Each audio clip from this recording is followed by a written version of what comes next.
कोई जीता कोई हारा इस चुनावी दंगल में, कहीं है खामोशी तो कहीं है जश्न मंगल में।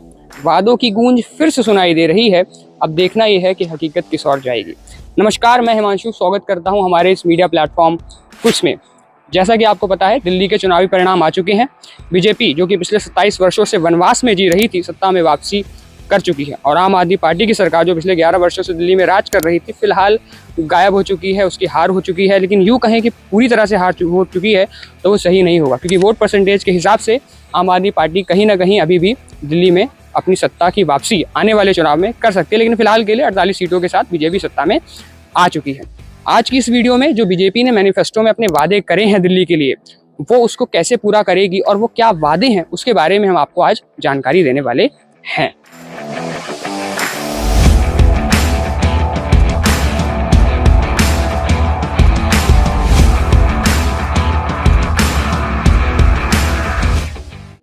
वादों के बारे में बात करेंगे। सबसे पहले बात करेंगे महिलाओं के लिए क्या वादे करे गए हैं, क्योंकि जब से दिल्ली में चुनाव शुरू हुआ, अपनी तरफ से अलग अलग पार्टी ने, फिर चाहे वो आम आदमी पार्टी की सरकार हो, बीजेपी हो या फिर आपकी कांग्रेस पार्टी हो, सबने महिलाओं के लिए वादे करे, महिलाओं को रिझाने के लिए। अब सबसे पहले बात करते हैं महिलाओं के लिए क्या वादे करे गए हैं। बात करी गई है कि महिला समृद्धि योजना के तहत 2500 रुपये महीने में महिलाओं को दिए जाएंगे। साथ ही जो प्रेग्नेंट वुमेन है उनको 21,000 रुपये की राशि दी जाएगी और 6 न्यूट्रिशनल किट्स भी जो है उनको प्रोवाइड कराई जाएगी। साथ ही जो LPG सिलेंडर हैं उनको 500 रुपये की सब्सिडी पे दिया जाएगा, जो वुमेन है जो पुअर फैमिली से आती हैं। और साथ ही दिवाली और होली के ओकेजन पे एक फ्री सिलेंडर भी उनको दिया जाएगा।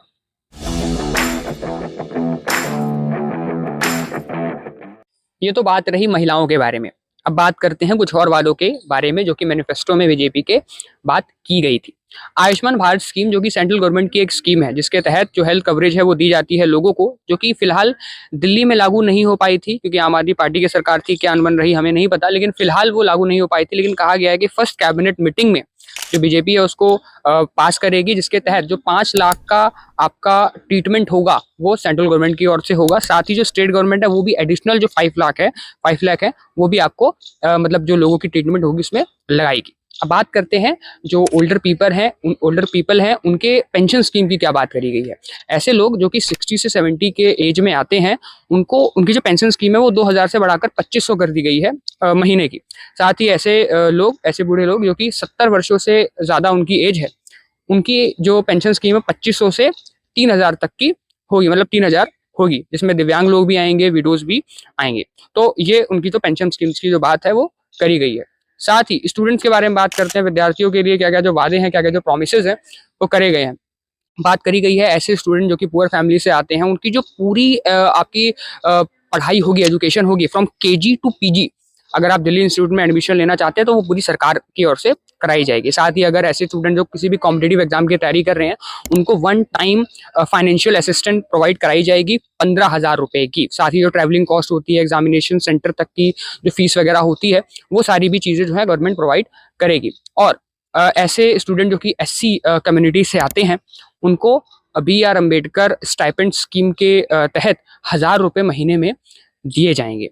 साथ ही बात करते हैं ऑटो ड्राइवर, टैक्सी ड्राइवर के बारे में। उनके लिए कहा गया जो ऑटो ड्राइवर, जो टैक्सी ड्राइवर है, गिग वर्कर हैं, डोमेस्टिक वर्कर है, उनके लिए वेलफेयर बोर्ड बनाया जाएगा, जिसके तहत 10 लाख का जो लाइफ इंश्योरेंस है वो उनको प्रोवाइड कराया जाएगा। साथ ही जो 5 लाख का एक्सीडेंट इंश्योरेंस है वो भी प्रोवाइड कराया जाएगा। उनके बच्चे जो हैं उनको स्कॉलरशिप भी प्रोवाइड कराई जाएगी, अगर वो किसी प्रकार की कॉम्पिटिटिव एग्जाम की तैयारी करते हैं, फिर आगे पढ़ना चाहते हैं।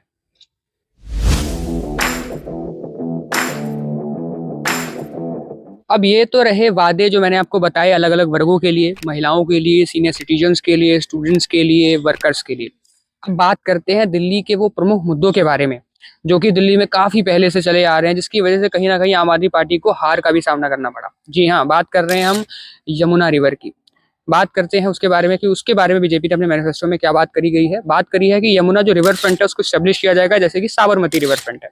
और उसमें जो कमर्शियल एस्टेब्लिशमेंट्स है वो भी कराई जाएंगी, जैसे एंटरटेनमेंट शोज हो गए, थिएटर शोज, इंटरेक्टिव शोज, उनको इस्टेब्लिश कराया जाएगा।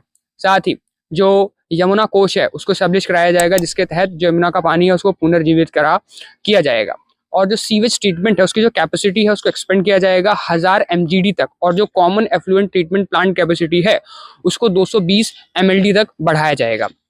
एयर पोल्यूशन जो कि प्रमुख मुद्दा बना ही रहा है दिल्ली में शुरू से ही, उसके बारे में बात करी गई है कि दिल्ली क्लीन एयर जो मिशन है उसको लॉन्च किया जाएगा, जिसके तहत जो दिल्ली का एवरेज AQI होता है उसको आधा किया जाएगा, और ऐसे दिन जिसमें AQI पूरी तरह से खराब होता है उन दिनों को कम किया जाएगा।